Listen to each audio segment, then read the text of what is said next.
Verdade, imparcialidade. Começa agora o programa A Hora da Verdade. A apresentação: Carlos Frederico Gomes. Olá, amigo assinante, estamos iniciando mais o programa A Hora da Verdade. E o assunto dessa semana continua sendo escândalo, afastamento, prisão. Infelizmente eu não sei se eu vou terminar o ano de 2017 só falando nisso. Agora espero e peço a Deus que eu não entro o ano de 2018 falando sobre isso.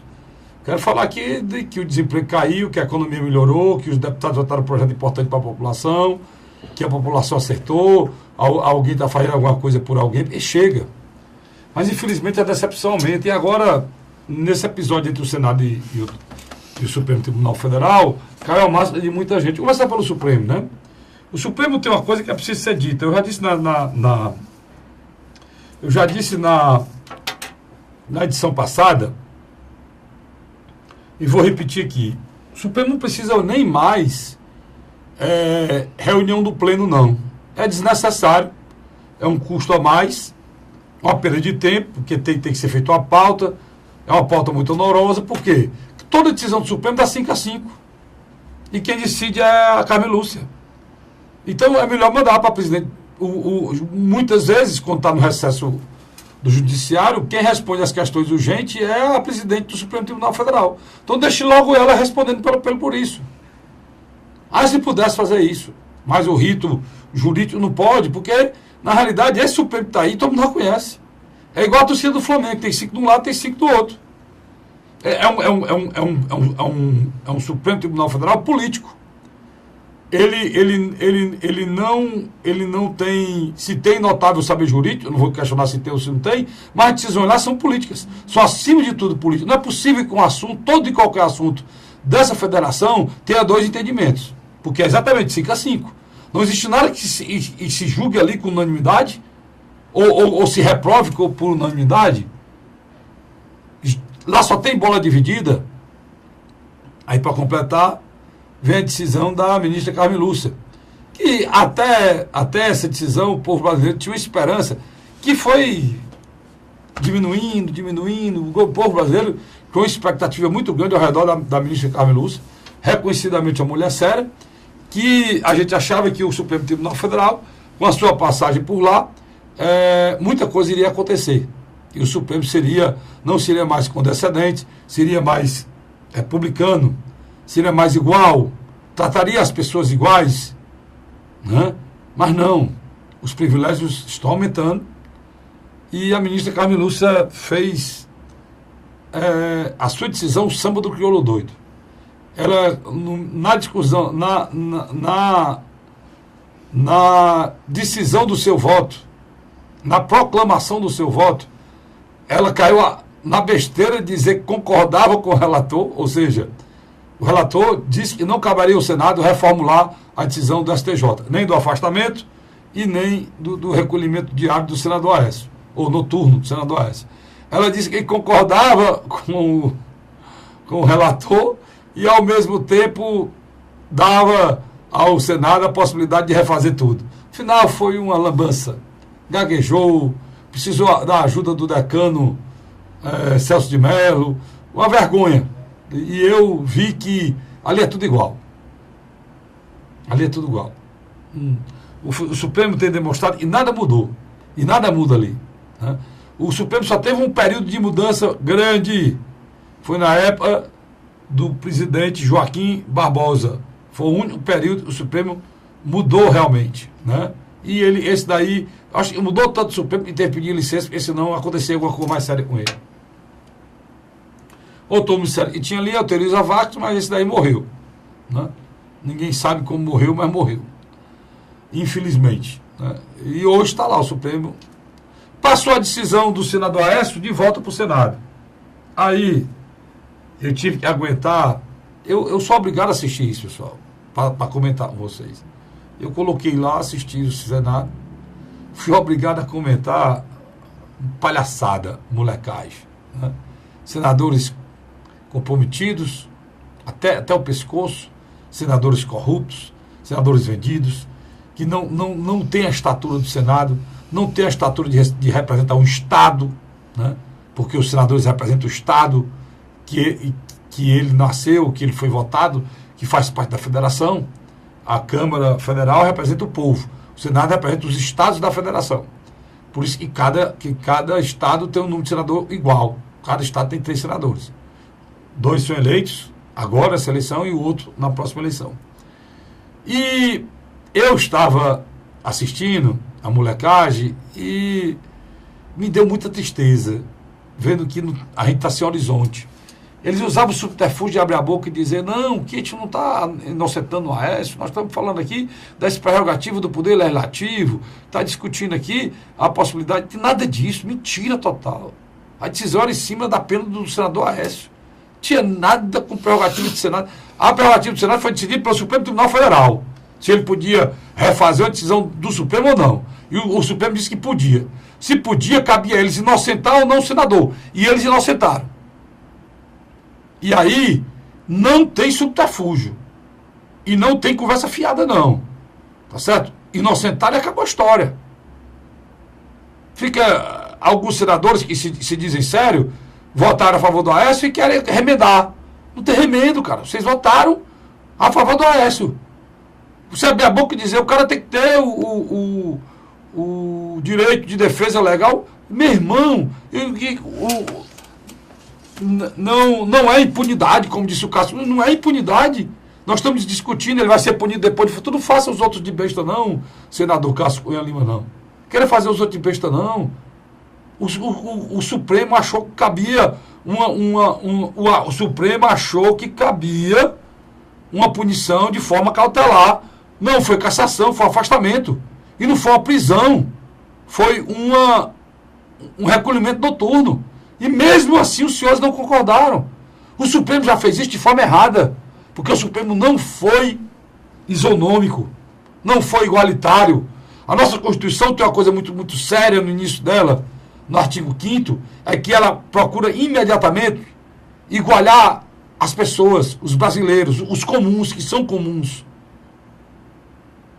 Mas só que a justiça brasileira é a mais injusta, é a mais desigual, é a mais privilegiada, sabe? É a que privilegia mais as pessoas, é que julga e toma decisões olhando para o retrato da pessoa.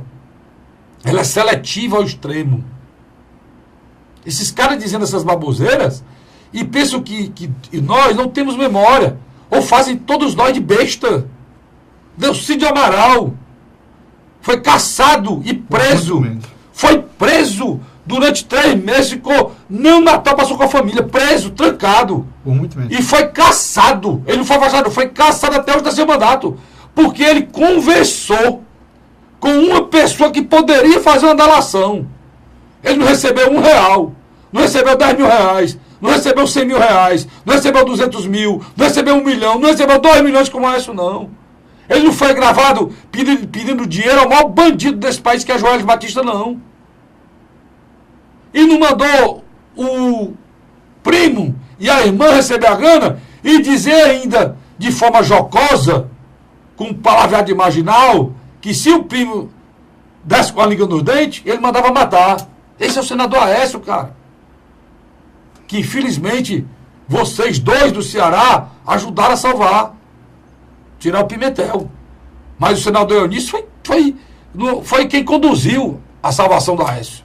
O senador Eunício esperou um em votar de cadeira de roda e outro ser levado por ambulância. Esperou meia hora, 1 hora, por 2 votos do Aécio.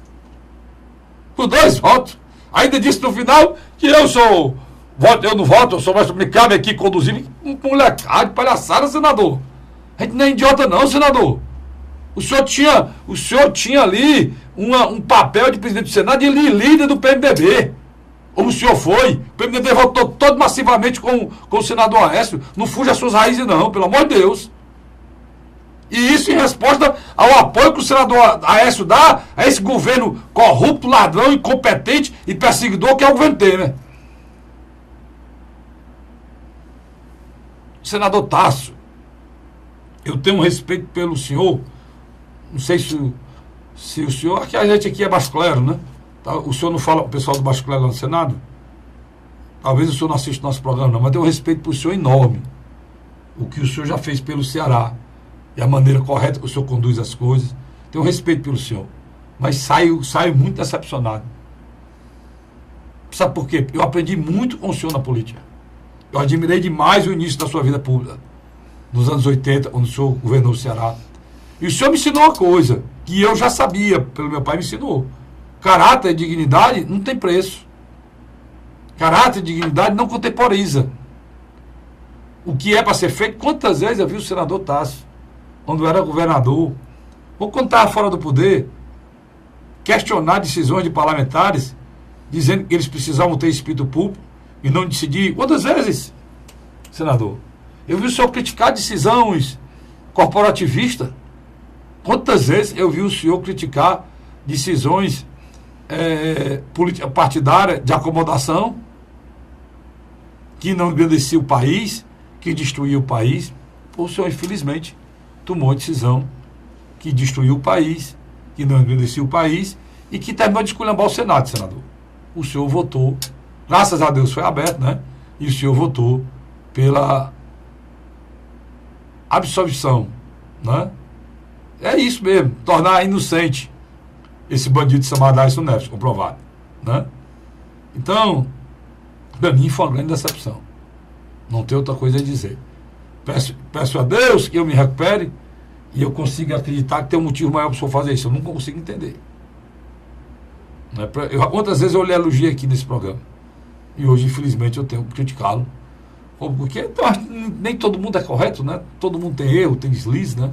O senhor vendeu a Coelce, foi um grande erro que o senhor fez, né? E agora o senhor faz esse aí, porque era do seu partido. Aí eu não dá para mim ouvir o senhor, no futuro próximo, dizer que o PT, no futuro atrás, o PT tinha que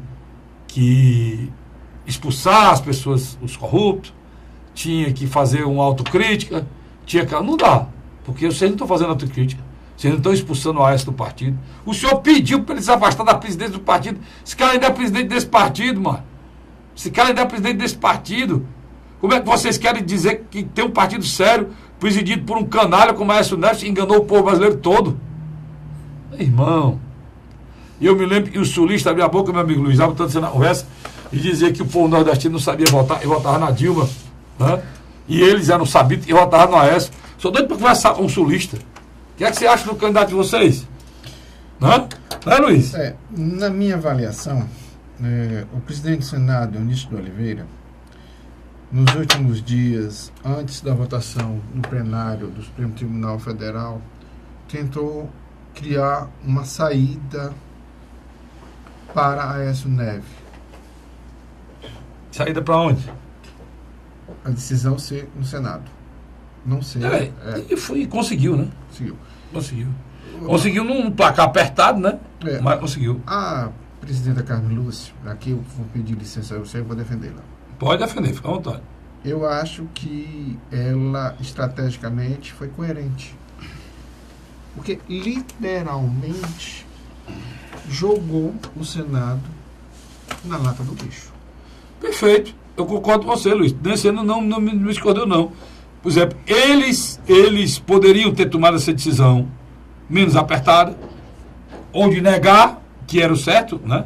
Para não isentar, mas pegaram, você colocou muito bem, eu concordo com você plenamente. Pegaram a bola, botaram para o Senado e se desgasta. Tanto que o Senado tentou, Luiz, não se desgastar. Os senadores tentaram ficar isentos do desgaste e queriam a votação. Não, queriam a votação fechada.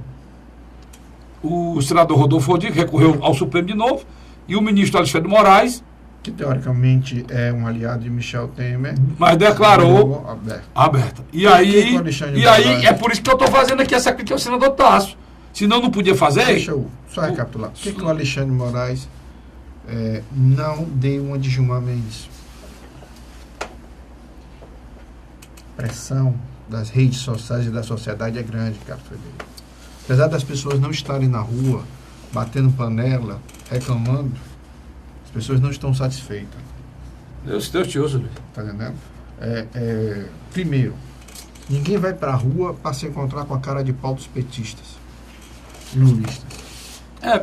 Porque, pelo amor de Deus, os caras ontem, quando eu vi aquele Humberto Costa fazendo discurso em defesa da moralidade da política, eu digo, é brincadeira. Acho que o Partido dos Trabalhadores acha que a gente é idiota. Aquele ali, horrível, eu vi ele falando, reclamando de coisas lá do estado dele, governado lá por um adversário, né? O Pernambuco, é governado, reclamando de coisas, reclamando de violência, reclamando de... E eu dei uma vontade tão grande de estar lá no Senado para dizer, senador, pelo amor de Deus, acorde aí, sou feliz do governo e destruiu a nação, tanto com corrupção como com violência. O seu partido está no governo há 14 anos, deu vontade aí. Isso é a mesma coisa que você sente. Agora, vamos a um ponto bem objetivo. O PSDB está morto. Acabado, agora terminou de acabar. Por isso o senador Tasso pediu, né? O senador Tasso pediu na quarta-feira. Na quarta-feira pediu ao senador Aécio que se afastasse da presidência do partido. Disse isso numa entrevista, né? E o senador Aécio, de uma forma arrogante, já está salvo, né? Voltou hoje, foi fazer discurso, disse que não tinha ódio, né? Voltou agora por coisa, não tinha ódio do procurador. Não tem ódio do procurador, quem tem que ter ódio dele é a gente, ó, né? Ele respondeu de forma arrogante, o senador Aécio, que para o senador Tasso não discutia isso na imprensa. Mas eu acho que é bom mesmo que o senador Tasso passe por isso, tá certo? Passe por isso. O senador Tasso, o Luiz, não foi a pessoa que eu achava que ele era. Vamos só aqui alinhar. Pau que dá em Francisco, tem que dar em Chico. Se o Tasso enfrentou o Temer e pregou a questão do discurso ético, moral, da administração... Chico ter feito isso dentro do partido dele. Você não acha que de terça para quarta ele sentiu a pancada? Quem? O próprio Tasso. Tanto que na quarta-feira e na quinta... Deve ter sentido. Por isso que ele inventou essa história de pedir para que ele se afaste do partido. Agora, eu vou dizer que o senador não tem mais como a gente entender essa sua posição. Não. Olha, vou dizer uma coisa para você aqui, Luiz. Vamos colocar de forma muito clara o que a decisão do senador Tasso, ela é uma decisão que retira dele, o que você coloca, a história da reserva moral. Pronto. Ele era a reserva moral. Ele contemporiza com coisa que ele não poderia contemporizar. O Aécio, porque aquele discurso tacanho de dizer que o Aécio precisa denunciar, precisa ser investigado, o que, Luiz? Precisa ser investigado. Tem alguma coisa ali que a investigação vai trazer a mais além da gravação do dinheiro, chipado, montado, levado pela família? Não tem. E até a declaração de que era para ter eliminado o cara. Que aquilo ali eu não acredito que seja o que ele queria fazer, não. Mas essa forma jocosa, coisa de bandido, de brincar com as coisas, sabe? De vagabundo, de moleque, como é o Joelis, como é o senador Aécio. Ontem, quando eu vi o discurso do Jader Barbalho, é brincadeira. Ô Luiz... O Senado tem que devolver, macho, o mandato do Delcídio, macho. Teoricamente, sim. Teria que devolver, cara. Teoricamente, sim. Eu acho que seria o mais correto. O governador Geraldo Alckmin, em entrevista ao jornal O Estado, ele já disse que está planejando a sua pré-candidatura. E é interessante, cara, Frederico. Ele já está mirando os eleitores de baixa renda do Lula. Por que isso? Você sabe que o governador de São Paulo ele deve ter pesquisas qualitativas e quantitativas quase que diárias, né? Pelo menos 2 ou 3 vezes por semana ele deve receber pesquisa de opinião pública. Você que trabalhou muito bem na questão de marketing político e eleitoral, você sabe disso melhor do que eu. O senador Tasso também deve ter, né? Sem dúvida. E ele deve ter o tamanho do desgaste do partido dele também. Já. Então, o que eu acredito, na minha avaliação, aquele eleitor antipetista que tentou buscar, tanto em 2010 e 2014, na candidatura da Marina, uma terceira via, esse candidato de centro-direita e até setores de centro-esquerda, eles, na minha avaliação agora, eles sabem só de uma coisa: eu nem voto no PT e nem voto no PSDB. Eu não sei o que virá depois disso. A gente não tem bola de cristal. Mas uma coisa eu lhe garanto. Como sociólogo que estuda a área de ciências políticas, eu não tenho dúvida. O eleitor, com certeza, ainda vai continuar uma rejeição em peso ao Partido dos Trabalhadores, ao Lula, mas com certeza também vai ficar com a rejeição quase do mesmo tamanho de Geraldo Alckmin e PSDB. Essa polarização, para mim, definitivamente... Acabou o país, né? A gente vem nesse negócio de PT e PSDB desde o início. Né? Só teve o Collor aí pelo meio, o resto foi só PT e PSDB. Só teve o Collor, cara. Teve o Collor, o PMDB assumiu, que era... o período do Collor e Itamar. Sempre a noiva do bolo, né? O PMDB, a noiva do bolo, sempre é o vice, a noiva do bolo. E o Itamar assumiu, passou para o Fernando Henrique até hoje. Fernando Henrique, PT até hoje. E o Brasil afundando. Pior de tudo é que você ouvir essa molecagem, não tem outro nome para mim, a molecagem de querer aí se passar, tá certo? Luiz, tem aí os senadores aí que votaram. Eu procuro quando você fala aí. Não necessariamente os que votaram a favor da cassação do Aécio são gente boa, não. Mas os que votaram contra não são, não. Você está entendendo o que eu quero dizer, né? Os que votaram contra o afastamento do Aécio, esses não são pessoas de bem. Me perdoe aí.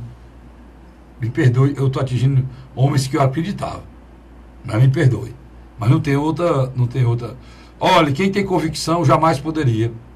Se fosse seu amigo, senador Tasso e senador Eunício, se os senhores tivessem convicção do que pensam e procurar segurar realmente o que pensam na cabeça, não fosse comprometido, ou não tivesse feito ações com eles e não permitem que vocês tomassem essa atitude, talvez porque poderia dizer alguma coisa que ferisse os senhores, né? Mas os senhores não eram para ter tomado essa decisão. Quem tem convicção, quem tem caráter, quem tem dignidade, jamais votaria isso, cara. Não existe no Senado Federal um canalha maior do que Aécio. Pode existir igual, maior não. E vocês salvaram o canalha, cara. Se você permitir, eu vou falar só alguns nomes conhecidos. Não, vamos mais conhecidos, Luiz. É rápido, só 80 nomes. Eu quero fazer esse favor. Eu quero dizer, as figuras do PT, 4 senadores, que votaram pelo afastamento do Aécio, eles estavam fazendo uma vingança pelo que o Aécio fez no afastamento do Delcídio. Né, Luiz? Porque, no princípio, eles apoiaram o Aécio Neves. Apoiaram. Inclusive, nessa decisão do Senado, lá do Supremo, eles estavam do lado do Aécio. Né? Inclusive, o requerimento para que esse pedido fosse lá, gerasse o pedido, gerasse a confusão lá, que fosse votado, o adiamento, eles votaram pelo adiamento. Para o Aécio fosse votado agora. Né? Eles votaram, inclusive, pelo adiamento, para que o Supremo desse a possibilidade do Senado fazer. Vamos lá. Olha. Então, antes do bloco, eu estou indo para o final desse bloco, mas eu quero ler, o Luiz vai ler aqui o nome do senador, o mais conhecido, Luiz, pelo menos aí. O Antônio Anastasi, esse na minha avaliação. Antônio Anastasi é ex-governador, vou dizendo aqui que é ex-governador de Minas Gerais. Esse aí eu acho que afunda junto com Aécio Neves. Afunda, porque é Aécio doente. Sem dúvida. Mas você tem uma figura como o Benedito de Lira também, eu acho que esse de Alagoas também. Cássio Cunha Lima também. Esse daí, ridículo, assassino dele. São pessoas que eu acreditava ser homem de bem. Cássio Cunha Lima, Benedito de Lira. Vai, olha aí, para você ver como é que são as coisas. Olha só, você tem 2 senadores de Santa Catarina que, na minha avaliação, também vão afundar. O Dalírio Bebe e o Dário Beja, aquele que veio de esse aí veio de cadeia, veio de ambulância para rotar. Esse aqui não precisa de apresentação, que é o ex-Lobão, Edilson Lobão. Esse aí não precisa, Edilson Lobão é um dos canários da política. Eduardo Braga, que perdeu a eleição. Esse daí é outro, foi ministro. Fernando Coelho. Foi ministro do PSB. Que é pai do ministro. E é pai do ministro... Fernando Collor de Mello. Não precisa dizer, né? Bandido é bandido, né? Garibaldi Alves Filho. Não tem novidade. É do PMDB. O Flecha Ribeiro do PSDB. Também é outro. O PSDB é tudinho. Ivo Cassol também. Jader Barvalho. Maria, pode-se embora. João Alberto Souza. Também esse. Também. José Agripino Maia. Também esperado. Ali não me engano não, aquele narizinho. Ex-governador da Paraíba, José Maranhão. Também não tem nenhuma novidade. Para mim tudo é... José Serra. José Serra. Outra criatura que tiraram a máscara, que é um grande bandido, eu já sabia há muito tempo. Continua. Maria do Carmo Alves. Não sei, tem nem... Sergipe. Marta Suplicy, PMDB de São Paulo. Outra que tirou a massa, aquela mulher chegou aqui como senadora do PT, com colar de 300 mil reais. Deixa eu só fazer aqui. O Paulo Baia foi que chegou na cadeira de roda. É de Santa Catarina. Foi esse do PSDB que chegou na cadeira de roda lá, que o O presidente Eunício Vai, esperou demais. continua. Raimundo Lira, você conhece. Renan Calheiros, do Não tem, Alagoas. não, Romero Jucá, nem se Não fala. se fala aí. Simone Tebet, Tasso Gereissati. Tá aí, ó. Duas figuras que eu tinha respeito e perdi. Simone Tebet E Tasso Gereissati. e Tasso Gereissati.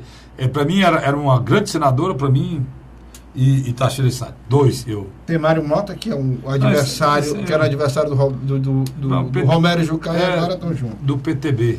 Eu acho que Tem mais, eu quero ver aí. Magno Malta. Outro, o povo tem admiração e parece que se perdeu. Não, Mário Mota não votou nele, não. Votou, olha aí. Tá aqui, tô olhando. Tem não, mestre. Tem não. Hã? Tem não. Tá não. Eu acho que votou. Eu acho que ele estava na viagem. Eu acho Não, que ele estava lá, estava com a camisa. Não, o Magno Inclusive, Mata votou contra. Ah, Votou contra o votou Aécio. sim, então. Votou contra o Aécio. Se ele votou. Magno Malta aqui. Não, Telestase, Magno Malta. Ele tá aí. Daí, vem. Contra o Aécio. Ah, então pronto. Foi Savana Amélia, PP, partido de direita, que eu acreditava nela, continuo acreditando. Votou contra o Aécio. Ana Amélia. Ela é séria. Álvaro Dias, pode dizer que é demagogo, mas manteve a posição. Foi a vida toda do PSDB, mas votou contra. Ana Amélia, deixa eu ver mais aqui. Antônio Carlos Valadares, que é do PSB do Sergipe. Aí Fátima Bezerra, do PT, Humberto Costa, do PT, isso aqui é vingança.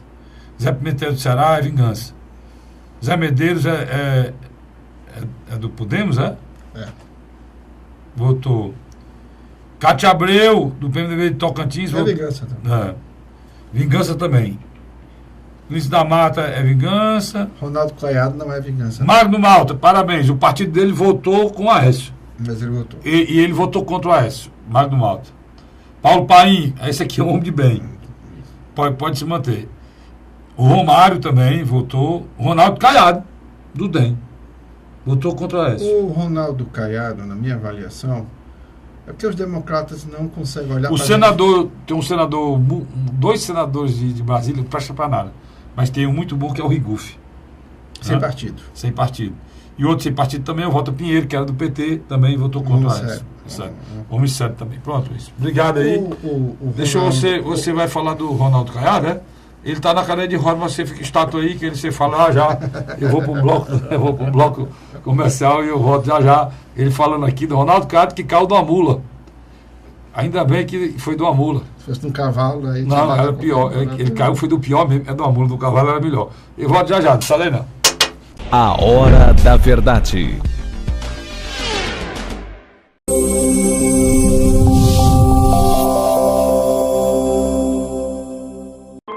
A Assembleia Legislativa começou a campanha Ceará Sem Drogas. A discussão vai ser levada para todo o estado, prevenindo a população e buscando soluções para resolver o problema. Participe da campanha. Juntos ficamos mais fortes para combater essa verdadeira tragédia que destrói famílias, futuro e muitas vezes a própria vida. Ceará Sem Drogas, uma luta de todos nós. Assembleia Legislativa do Estado do Ceará. José de Arimanteia, Uruoca. Acordo 8 horas, 9 horas, aí carrego o carro e vou lá pegar água. Aí sai distribuindo os comércios. Estrada dessa, ó, pagou de você andar, ó. Você não gasta pneu, tem economia no bolso e anda rápido. Sertanejo pega uma estrada boa, fica feliz, fica contente. Assim como o trecho que liga Uruoca a Martinópole, o governo do Ceará está fazendo mais de 1.000 quilômetros de estradas mais importantes da vida de muita gente. Governo do Ceará.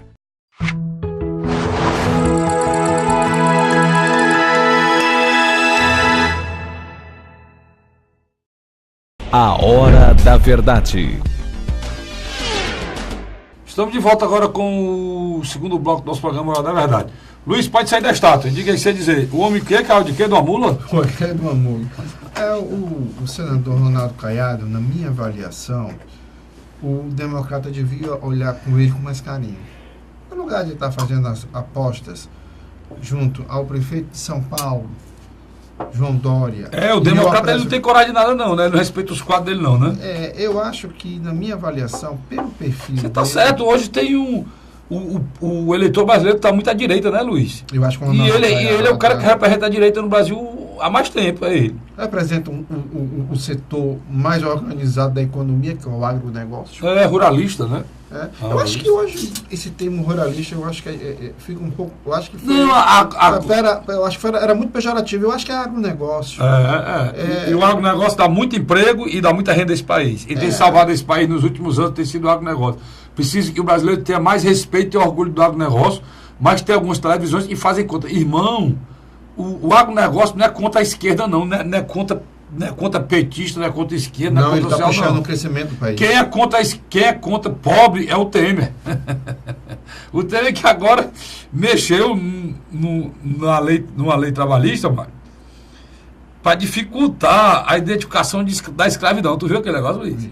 Aquilo ali, rapaz, é um negócio. Primeiro, ele agora está pedindo todo mundo do Bolsa Família.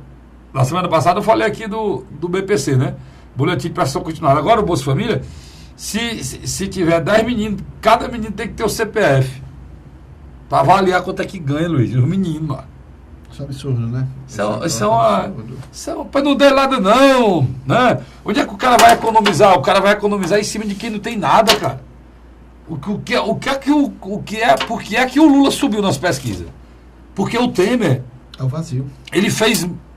Toda maldade. Ele fez 5 vezes mais maldade do que o PT anunciou que se a Dilma saísse, se ele fosse, ele poderia fazer. Tudo que o PT, esse Costa, esse demagogo, que era o líder Roberto Costa, tudo que ele disse que iria acontecer, o Temer fez 5 vezes mais. Aí, meu irmão, né? Você perseguir, procurar tirar de um velho, de um aposentado, a possibilidade de ele comprar um remédio, isso é maldade absoluta, cara. Com um país que dizia bilhões de corrupção pela latrina, e que esses caras que estão no governo vêm fazendo isso há anos, há décadas, né? Tem uns, dá para dizer, até há meio século, que é o caso do Michel Temer. Meio século que ele faz isso. Eu tenho 75 anos, que estou na política uns 25, né, Luiz? Entendeu? E aí, cara, você vê o cara perseguir Bolsa Família. Aqui no Ceará, mais de 100 mil já foram tiradas, Luiz. Isso faz uma diferença na economia local. Faz muita diferença. No interior do estado. Interior do estado. O programa Minha Casa Minha Vida parou. Que colocava dinheiro no interior do estado, nos municípios, pessoas de classe média baixa, e nunca tiveram a casa, que fizeram sua casa, Luiz. As construtoras. Olha, você vê os municípios. Você vê os municípios do Brasil hoje, eles cresceram. As quantidades de casas boas. E veja, procure no seu município as casas novas que tem e vá ver a origem do financiamento. Todas Minha Casa Minha Vida. Surgiram construtoras no interior, como o Luiz está dizendo aqui. Tudo parado. Por quê? Dinheiro e recursos que atingia pessoas de classe média baixa. Vai para o Bolsa Família, a mesma coisa.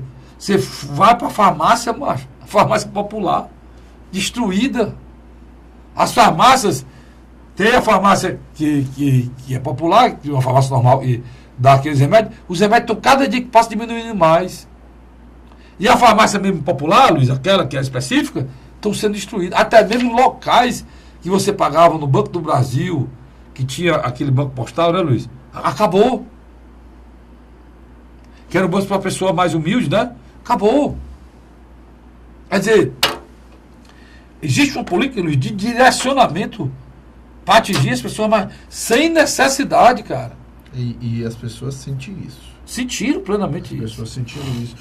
Carlos. É por isso que o Lula subiu. Apesar de ter montado o maior esquema de corrupção do país, apesar de ter destruído esse país, porque ele mergulhou o país numa crise sem precedente, porque todo aquele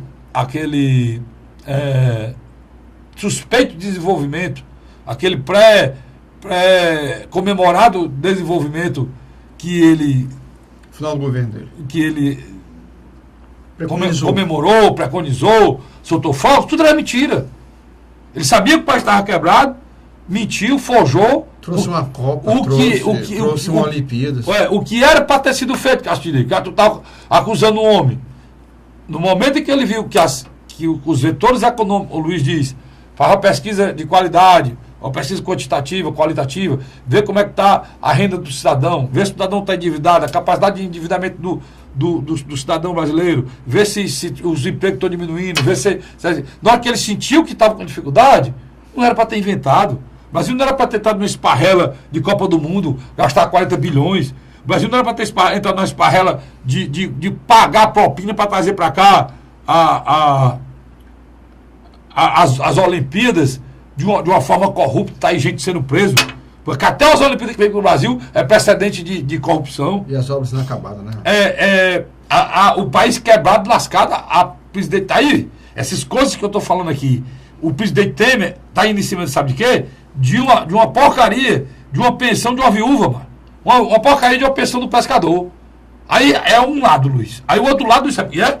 É uma louca presidente do país como a Dilma, que além do Bolsa Família tá dando tudo, inventou o Bolsa eletrodoméstico, Bolsa Casa. Além da casa, ela dava micro-ondas, televisão. Você lembra aquele negócio que ela criou? Sem crédito. Sem dinheiro. Para fazer isso. Usando o dinheiro do governo federal, dos bancos, sem ter um tostão. Quer dizer, de um lado, macho, a irresponsabilidade, a sanha de ser reeleito e continuar no poder, tomando atitudes irresponsáveis, destruindo as finanças de um país, levando a gente à bancarrota que a gente está hoje. E do outro lado, um louco que persegue de forma fascista o cidadão pobre brasileiro. Eu não sei onde é que vai parar, Luiz. Carlos. Né? Nós temos no Brasil dois extremos. A responsabilidade de uma esquerda politiqueira, só faz política, não governa, e a sanha de uma elite nojenta que persegue o cidadão pobre miserável. E o pior agora, querem vender o patrimônio público brasileiro todo, Luiz. Você sabe, né? Tá aí na linha para ser votado. Eu estou pedindo a Deus que termine em 2018. Tu tá ficando 18, tu tá ficando doido, Cacique? Não. Eu estou pedindo a Deus que termine em 2018, irmão. Senão vai ser vendido o quê, ó? Correios. Bora, Luiz, fazer a lista aqui. Ixi, rapaz. Caixa Econômica. Vai falar a verdade, nem a caneta funciona, ó. Correios, tá bem na beirinha para ser. Caixa Econômica Federal. Com suas lotéricas. Caixa Econômica, e o Luiz é bom que diz tudo. E lotéricas vão ser vendidas. Banco do Brasil. Banco do Brasil. Setores da Petrobras. Eletrobras. Olha. Essa aí é. Olha, você vender. Sabe quanto é que eu quero vender a algumas distribuidoras de energia? R$1. Aquela mesma história do Luiz. Agora já tá a briga. Eu, o Luiz e o Vicente que quer comprar. É R$1 só, você. O Vicente disse que ia dar 2 aqui, né? Olha, você tem ideia, vamos aqui. Os Correios, ele tá com dificuldade, tá. Por quê? Porque o governo deixou ele chegar nessa situação. Os Correios não entregam mais as coisas, um dos motivos que não entregam mais é a violência. É a violência. E aí lá vai, a doidice de querer governo de esquerda, cuidando de empresa, só vendo benefício para a estrutura da empresa, fizeram a situação dos Correios aqui. O exagero, né, Luiz? Expandiram sem dar nenhuma condição. Aqui os Correios, a situação, eles montaram a situação. Caixa Econômica Federal, cara, só ganha dinheiro nesse país. A Caixa Econômica é um banco altamente essencial para o desenvolvimento do país. Todo o que eu falei aqui anterior, da Minha Casa Minha Vida, Luiz, tudo pela Caixa Econômica, cara. A Caixa Econômica, ela é como se fosse o banco da pobreza das pessoas pobres. Ela é necessária na cidade pequena. Necessária, essa multa aí o Luiz está colocando. Ela é muito necessária. Quando você retira uma Caixa Econômica, um Banco do Brasil, de uma cidade interior, faz uma falta, porque as pessoas têm que se deslocar para cidades distantes. E aqui é quem paga o Bolsa Família, né, Luiz? As lotéricas é que paga o Bolsa Família, Luiz. Ou você faz pegar pagamento, recebe. Aqui o Bolsa Família é todo aqui. Então eles querem privatizar um banco que atende as pessoas mais carentes. O Banco do Brasil é a mesma coisa. Que faz o fomento do desenvolvimento da área rural, do setor produtivo, das pequenas empresas. Porque o BNDES, esse é o Banco Nacional de Desenvolvimento, só serve para vocês. Para o Joesley Batista, só serve para o Marcelo Odebrecht, Léo Pinheiro. O Banco de Desenvolvimento do Estado são os dois que vocês querem privatizar. Entregar essa conta de quem aqui? Pessoal, nós estamos falando dos maiores bancos do mundo. Esses dois bancos aqui são classificados como o grande banco do mundo, o homem quer vender. E aí vender a Eletrobras. A Eletrobras, Luiz. BNB. A energia do BNB, esse daí nem fala. O Nordeste não vale nada, persegue o Nordeste, é o primeiro a ser vendido, BNB. A Eletrobras, você tem ideia da Eletrobras. A Eletrobras, Luiz, a energia no Brasil, a nossa matriz energética, ela é de hidrelétrica, ou seja, ela move turbinas com água. Então, os maiores mananciais do Brasil, dá exemplo, um dos maiores do Nordeste, e o Norte da América Latina, é de Sobradinho. Do mundo. Que está seco. Do né? mundo. Né? Como o da Itaipu, né? Que está seco. O da Itaipu está cheio. O Sobradinho está seco na Bahia. Então, são grandes mananciais de água que não tem só a função de girar a turbina, não, cara. Eles fazem parte das agências reguladoras de água. Vocês vão pegar isso aqui, a água e a energia do país, e vão entregar para bandido estrangeiro. É o patrimônio desse século. Rapaz, é o patrimônio. A água e a energia, rapaz, olha, vamos terminar 2018. Nem né? o Donald Trump, com seu processo neoliberal radical, é tão radical como Michel Temer. Isso aqui é uma imoralidade, mano. Agora, Carlinhos, vamos sair um pouco da questão nacional. Dia 12 de outubro foi o dia da criança, né? Mas o ex-governador e presidencial Ciro Gomes mandou recado de gente grande, né? O que você achou? Eu achei que ele não deveria se meter naquilo, não. Eu fiz a crítica, inclusive, na Rádio Cidade AM, tenho um grande respeito pelo quilate, pelo que o Ciro já fez, mas tem algumas coisas que eu acho que ele deve pensar de falar. Primeiro, ele não teve nenhuma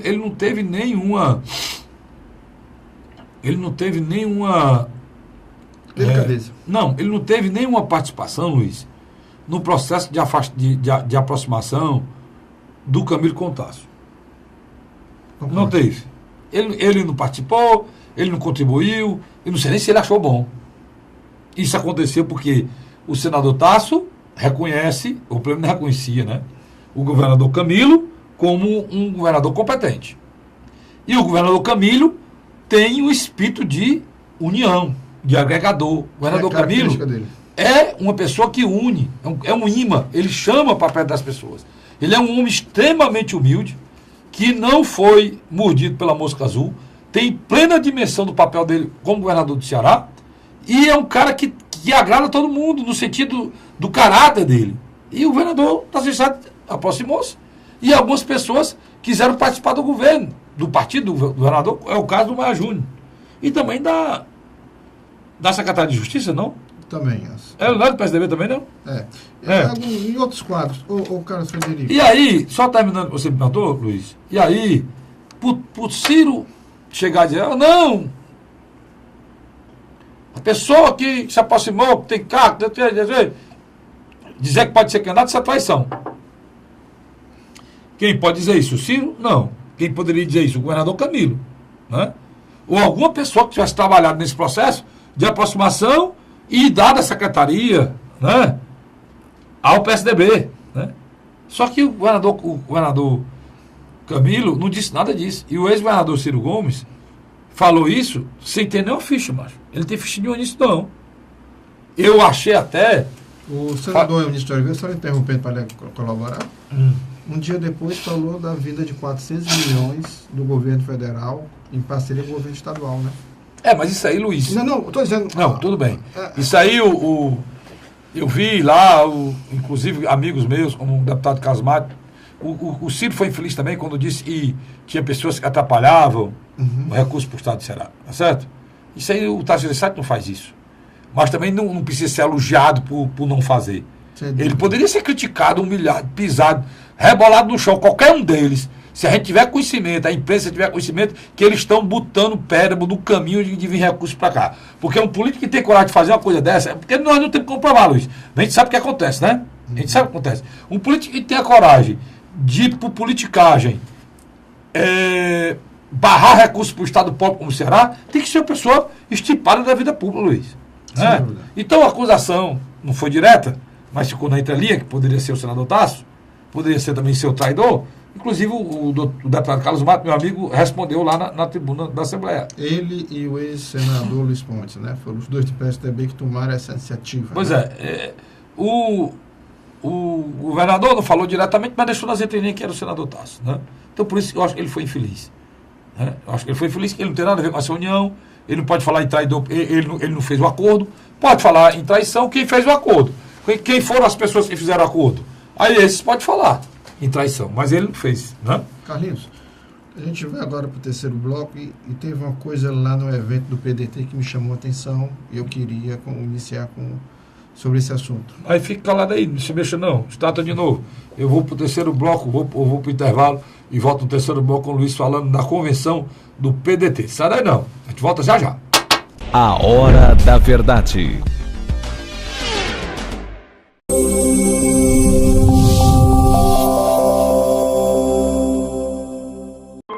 A Assembleia Legislativa começou a campanha Ceará Sem Drogas. A discussão vai ser levada para todo o estado, prevenindo a população e buscando soluções para resolver o problema. Participe da campanha. Juntos ficamos mais fortes para combater essa verdadeira tragédia que destrói famílias, futuro e muitas vezes a própria vida. Ceará Sem Drogas, uma luta de todos nós. Assembleia Legislativa do Estado do Ceará. José de Arimanteia, Uruoca. Acordo 8 horas, 9 horas, aí carrego o carro e vou lá pegar água. Aí sai distribuindo os comércios. Estrada dessa, ó, pagou de andar, ó. Você não gasta pneu, tem economia no bolso e anda rápido. Sertanejo pega uma estrada boa, fica feliz, fica contente. Assim como o trecho que liga Uruoca a Martinópole, o governo do Ceará está fazendo mais de 1.000 quilômetros de estradas mais importantes da vida de muita gente. Governo do Ceará.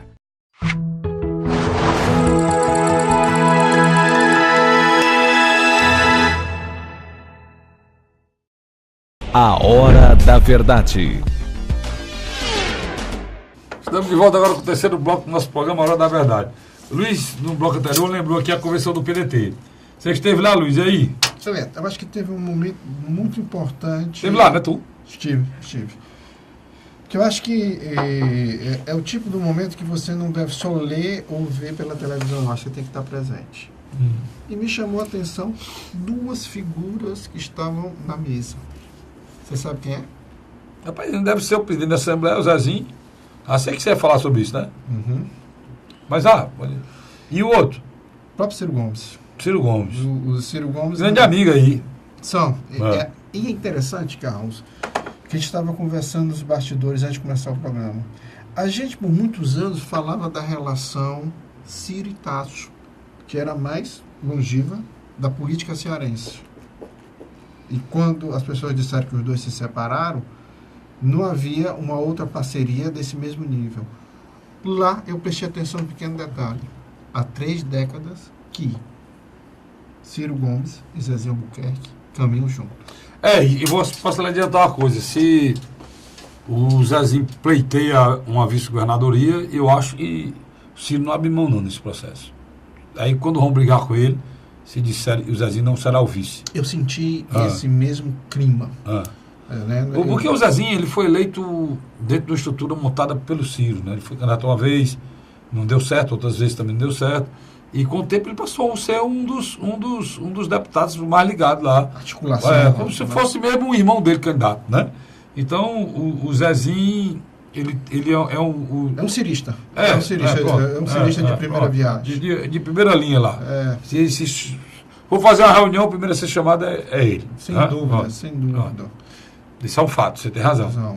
Outro que está muito forte também com o Ferreira Gomes é o presidente Salmito. Da Câmara Municipal de Fortaleza. Muito forte, muito próximo, muito antenado com está no PDT, né, do partido, muito antenado com... Sem dúvida, eu acho que todos os dois, os dois presidentes aí.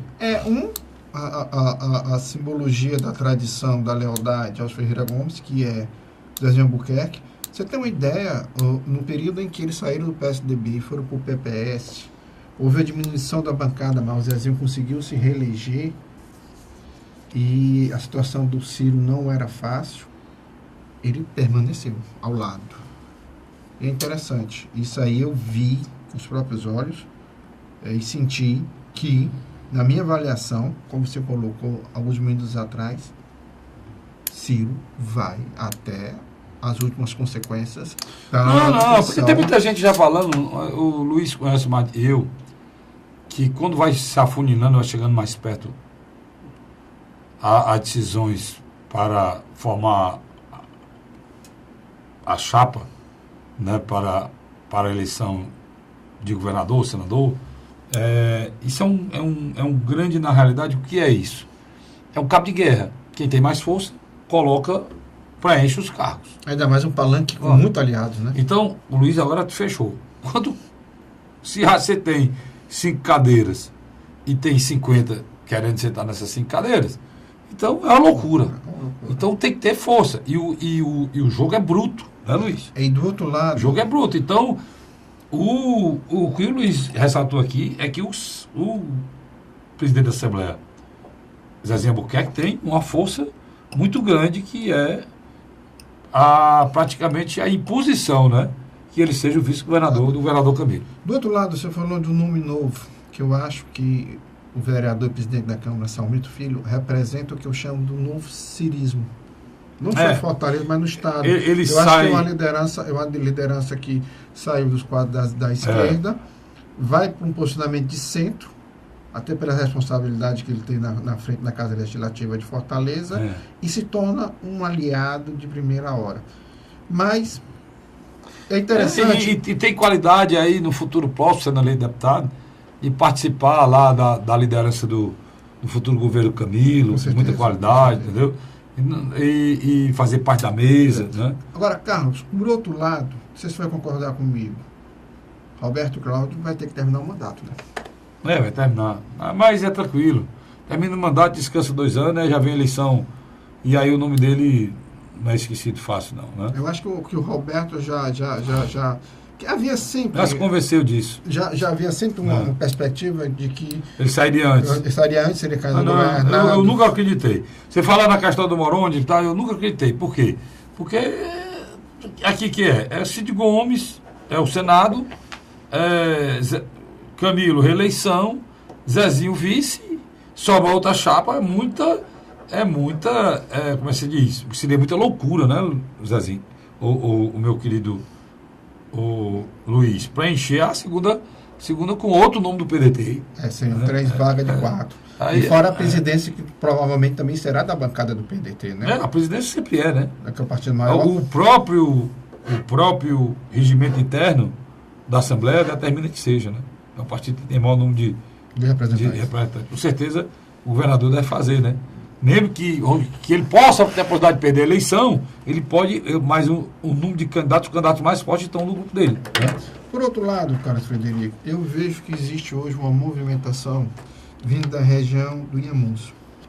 Eu acho que, não tenho dúvida, a figura do deputado federal Genesino Noronha, junto com o deputado Domingos Neto, eles devem fazer um novo núcleo oposicionista mais radical. Por quê? Porque no processo que nós assistimos hoje do Tasso e o Eunício praticamente fazendo um papel pode ser até ser uma oposição, mas uma oposição menos radical, menos crítica e que até em certos pontos ajuda o governador Camilo Santana, e essa imagem já está se passando para a sociedade, eu acho que o Inhamuns vai sair esse núcleo que vai tentar reestruturar a oposição. Do outro lado, o senhor talvez concorde comigo, como tem muita gente no palanque de Camilo Santana, vai ter que sair, porque não vai ter espaço. E a tendência é ir para onde? Reformular e criar uma nova oposição. Agora, eu faço uma pergunta a você. Para onde vai Capitão Wagner? Mas a Capitão Wagner, a tendência é se aliar aí com o Domingos, não tem outro caminho.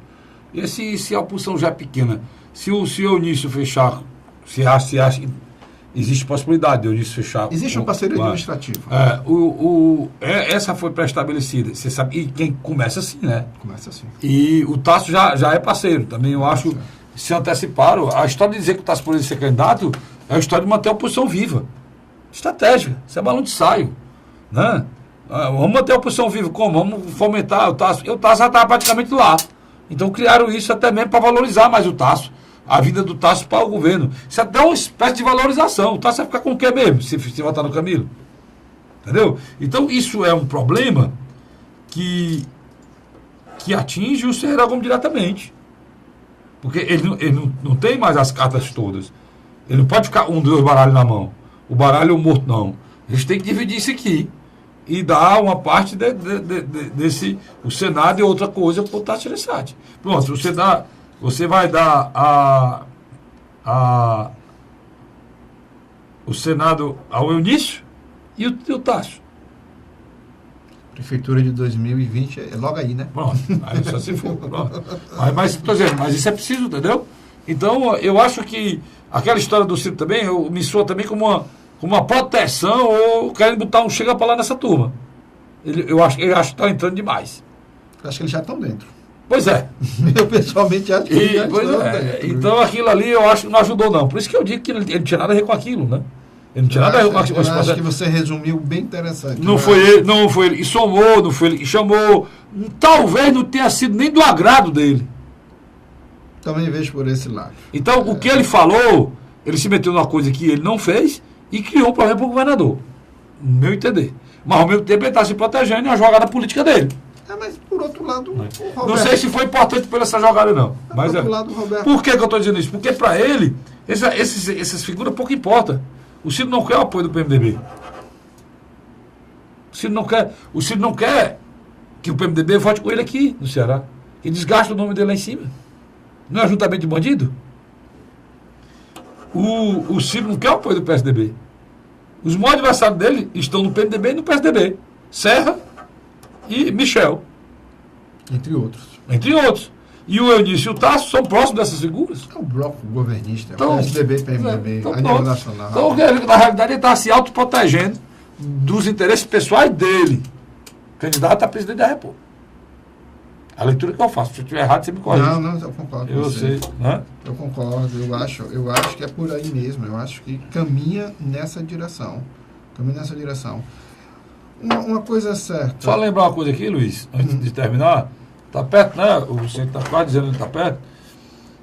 Nós temos aqui, você e eu, nós dois recebemos um convite para participar do ato público do dia 23, no ato público da 23ª Conferência Estadual do PCdoB, que vai acontecer no próximo dia 21 de outubro, né? A partir das 11 horas no auditório Murilo Aguiar, na Assembleia.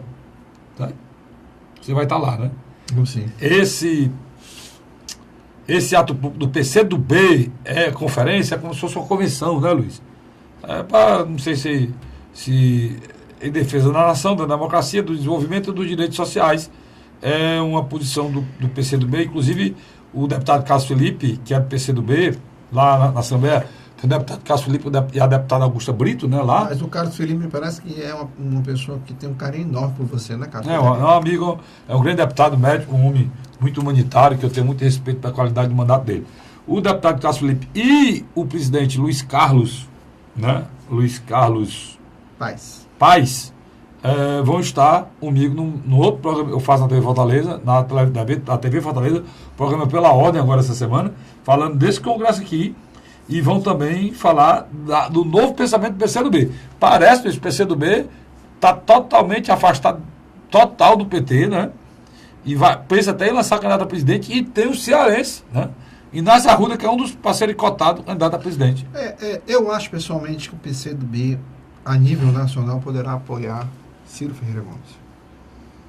Eu acho que existe hoje apesar de que o Lula tem mais voto que o Ciro, qualquer sondagem de pesquisa, mas a tendência do Lula é evaporar-se. Tem muita coisa contra ele, vem muita batida, muito forte. Aquela história lá dos recibos, aquilo não vai terminar bem, Carlos Frederico. Não, os recibos não foram entregues, né, bicho? O prazo terminou, não foi entregue. Você sabe que a Carmen Lúcia... Se não foi entregue é porque é falso. Você sabe que a Carmen Lúcia e outros membros do Supremos têm segurado o Moro para o Moro não dar ordem de prisão, porque isso aí é falsidade do documento. Isso aí qualquer advogado aqui pode explicar. Quer dizer, isso que no Brasil não pode continuar. Tem pessoas que estão acima da lei, isso é ruim. A Justiça do Brasil é seletiva, no meu comentário inicial, e ela agora ela vai sair com uma foto, né? O julgamento para esse cara aqui vai ser assim.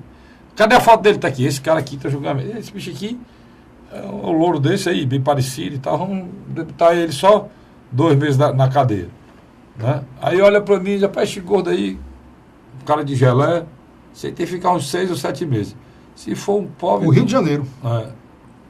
Não fala. Você tá entendendo? Vai ficar do lado do Sérgio Cabral. Deus me livre. Você está sendo muito cruel. Essa é a justiça seletiva, é assim. Bota para o pior lugar, escolhe de acordo com o rosto. Aqui no Brasil eu acho que isso é assim. Eu estou brincando porque aí tem que rir mesmo dessa molecagem. Nosso país está triste. Está triste. Está imoral. Tá vergonha. Nós precisamos de eleição, Luiz, o mais rápido possível. Para refazer. A minha única preocupação, para encerrar, falta pouco tempo, né, meu amigo Vicente? A minha preocupação, Luiz, para encerrar, é que nós podemos renovar a Câmara do Deputado. Nós vamos poder renovar a Assembleia Legislativa do Estado do Ceará. Nós vamos poder renovar o governo do Estado do Ceará, se quiser. Nós vamos poder renovar o Senado Federal, 2/3 do Senado Federal, a Câmara Federal toda. Nós podemos tirar todos e trocar. Mas quem é que vai renovar o Judiciário? Boa pergunta. Você vê. E ela não é eletiva, né? Tem ninguém ali, tudo é vitalício. O cara vai eleito, passa o concurso de juiz pro resto da vida. Passa no concurso de promotor pro resto da vida. É desembargador pro resto da vida. É ministro pro resto da vida. Né? Nos Estados Unidos, tu sabe que muitos deles são eleitos, né? Tem juízes eleitos, tem desembargadores eleitos, os delegados são eleitos. Né? Nossa democracia está longe de ser a ideal, mas é a que tem e é a que a gente tem que lutar para permanecer com ela. Ruim com ela, lembro, plagiando meu pai, pior sem ela. Ruim com essa democracia aqui, pior sem ela. Porque sem essa democracia aqui, você nem poder falar o que você queria. Por exemplo, para desabafar, você pode. E o roubo poderia ser pior ainda, né, Luiz? E você ainda seria morto se falasse. Né? Aí que é o desastre. Luiz. Na próxima vez, vamos ver se a gente fala coisas mais alegres, né? Chega. Simples de ideia, né? Obrigado, Luiz. Obrigado você, assinante. Eu volto na próxima semana, se Deus quiser, com mais um programa lá da Verdade. Obrigado pelo carinho. Obrigado pela audiência. Até lá.